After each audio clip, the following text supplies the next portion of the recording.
Before starting the article that I intend to read, I must say that the purpose of this is solely to inform and not entertain. Therefore, if you're interested in being entertained or prefer a video that's more sophisticated, you can go elsewhere. I'm not a comedian. So, we have been hearing a lot about reparations for African Americans. I think the idea is silly, and I will be sharing an article titled What Black Americans Really Need. It was published by Street on March 5th, 2021. Many politicians and activists assert that African Americans deserve reparations for slavery, though the truth is that African Americans are better off than Black people in Africa. Offering reparations to blacks to atone for slavery is essentially pointless because black Americans are not worse off due to slavery. Not only is this an exercise in futility, but it does not solve the problems afflicting blacks that stem from culture or fatherlessness. A prominent justification for reparations is the racial income gap. Some think reparations will put blacks on equal footing with white Americans. However, their analysis is misguided. A major reason for the racial income gap is the achievement gap, and the latter is a function of the competence gap. Research has documented the academic progress of African Americans. Though notwithstanding these gains, on average they are still less educated than white Americans. If black males have the lowest graduation rate in the country, then how can we expect their earnings to be on par with white men? Economist Roland Fryer has marshaled data proving that the racial income gap is primarily explained by the achievement gap and not discrimination. Earlier studies have also found that academic achievement among teenagers is responsible for variation in the racial income gap. Furthermore, economist Derek Neal of the University of Chicago suggests that the black white skill gap can be attributed to family patterns that deter investment in human capital. As he notes, when parents live apart, an agency problem arises. The non custodial parent cannot be sure that transfers intended for expenditures on children are spent entirely on the child.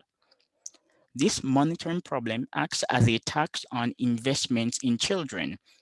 In sum, black-white differences in norms concerning marriage may create differences in the mapping between parental human capital and investments in children that could support persistence in black-white skill differences among adults across generations. Another contributor to the racial income gap is the reluctance of blacks to pursue majors that will result in them earning lucrative salaries.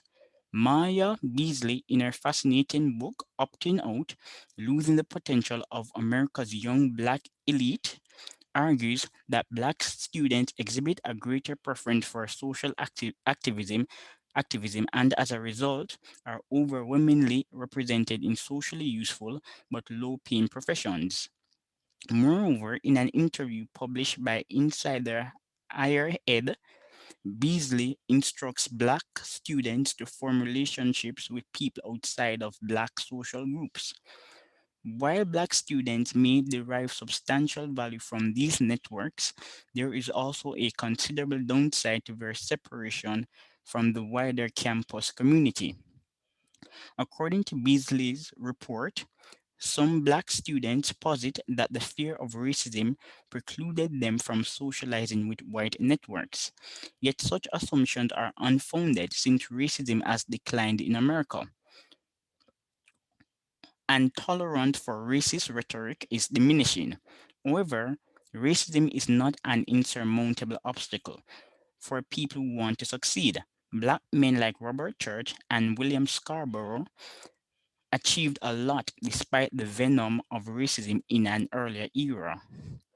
So, Black Americans living in a less hostile environment cannot use racism as an excuse for refusing to pursue predominantly white fields or tapping into black networks. Blacks must exert agency and stop thinking of themselves as an oppressed group. Contrary to what activists would want them to believe, they are not being oppressed by whites. The issue is that Western culture is indeed uniquely individualistic, and individualism is a pivotal contributor to innovation. In general, blacks are not as individualistic as white Americans, and as such, they lack the Promethean drive to conquer the world. To acquire stratospheric success, one must be willing to deviate from the group. Transformative ideas are often antithetical to the goal of one's group. Therefore, by placing a strong onus on compliance, Black Americans deprive themselves of opportunities for innovation and wealth creation. For instance, a sizable percentage of Blacks identify as conservative. However, they consistently vote for Democrats. Accordingly, some researchers have concluded that strong support for activist government and the importance of in-group identity seems to drive this trend. Hence, the desire to achieve in-group identity may prevent Black individuals from attaining personal goals. Considering the potential of disruptive ideas, the lack of individualism in the Black community, if properly studied, may prove to be a potent cause of the racial income gap. In short, reparations for Black Americans is a silly idea, and neither is discrimination a suitable explanation for the racial income gap. But what we cannot doubt is that Black Americans need a Promethean spirit guided by individual autonomy. Thanks for listening, and please comment. If you don't like it, I that's not really my problem.